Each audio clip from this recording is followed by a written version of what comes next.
21 साल के बाद बिहार को बाय बाय करने के बाद अब नीतीश कुमार की जगह बिहार का मुख्यमंत्री कौन बनेगा, इसी को लेकर पटना से राजधानी दिल्ली तक अटकलों का बाजार गर्म है। हालांकि नीतीश कुमार अभी भी बिहार के मुख्यमंत्री हैं। उन्होंने नई सरकार का पूरा सहयोग और मार्गदर्शन देने की बात कही है। बिहार की सियासत से नीतीश युग खत्म होने के बाद अब बिहार में बीजेपी बिग ब्रदर के रोल में नजर आएगी।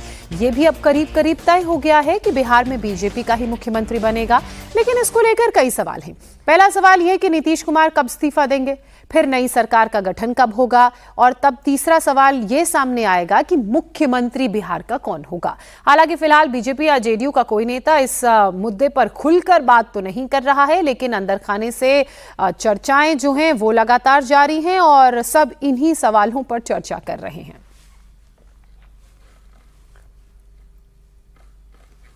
नीतीश कुमार का नॉमिनेशन फाइल होने के बाद अब दो बातें साफ हो गई हैं। पहली, बिहार की सियासत में नीतीश युग की अगर हम बात करें तो वो खत्म हो गया है। अब बिहार में बीजेपी बिग ब्रदर के रोल में होगी। और दूसरा ये कि करीब तय ये हो गया है कि बिहार में अब बीजेपी का ही मुख्यमंत्री बनेगा, लेकिन इसको लेकर भी कई सवाल हैं। पहला सवाल कि आखिर बिहार का अगला मुख्यमंत्री कौन बनेगा। इस पद को लेकर कई नाम भी चल रहे हैं। बड़ा सवाल ये कि लॉटरी किस लीडर के नाम पर खुलती है। सम्राट चौधरी, नित्यानंद राय, जनक राम जैसे कुछ चेहरों की चर्चा तो कर ही रहे हैं सब।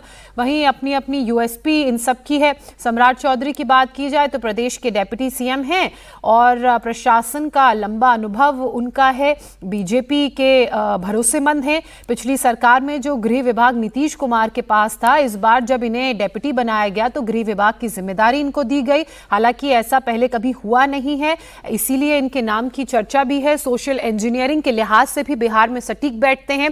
अगला नाम है नित्यानंद राय का। बिहार की डोमिनेंट कास्ट यानी कि यादव समाज से ये ताल्लुक रखते हैं और टिकट बंटवारे में इनकी भूमिका बहुत महत्वपूर्ण रही थी। नित्यानंद राय को अमित शाह का करीबी भी माना जाता है। यूनियन होम मिनिस्ट्री में अमित शाह के डेप्यूटी के तौर पर नित्यानंद राय काम कर चुके हैं और नित्यानंद राय के सहारे बीजेपी लालू यादव के पारंपरिक वोट बैंक में सेंध लगाने में कामयाब हो पाई। एक और नाम है जो चर्चा में है, डार्क हॉर्स ये साबित हो सकता है, और वो है जनक राम का। बिहार के रविदास समाज से आने वाले जनक राम को मुख्यमंत्री बनाकर बीजेपी अपना दलित वोट बैंक और मजबूत करना चाहेगी। इनके अलावा भी कुछ नामों पर चर्चा है।